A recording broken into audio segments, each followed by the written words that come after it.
જૂનાગઢ મહાનગરપાલિકા કચેરીમાં અરજદાર પર હુમલો, બાંધકામ શાખાની કચેરીમાં બોલાચાલી બાદ બગડાટ। અરજદાર કરશન સોલંકી પર મનપાના કર્મચારીઓએ હુમલો કર્યો હોવાનો આક્ષેપ। હવેલી ગલીમાં ચાલતા ગેરકાયદેસર બાંધકામ અંગે પૂછપરછ કરવા ગયા હતા।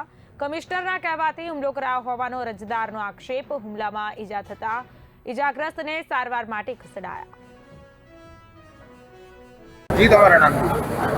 હું કરશનભાઈ સોલંકી મજૂરમમાં રહું છું અને નગરપાલિકાએ આવવાનું કારણ એ કે કોઈ પણ જૂનાગઢમાં કોઈ પણ એરિયામાં કોઈ ગેરકાયદેસર બાંધકામ થતા હોય તો હું એની તંત્રને જાણ કરતો હોઉં છું। એ જ અનુસંધાને હવેલી ગલીમાં મોસ્ટ મોટું બિલ્ડિંગ થઈ રહ્યું છે એની મેં રજૂઆત કરેલી છે। તંત્રએ એના માટે કાર્યવાહી પણ કરેલી છે, નોટિસો પણ આપેલ છે, 261 મુજબની નકલ પણ આપેલ છે।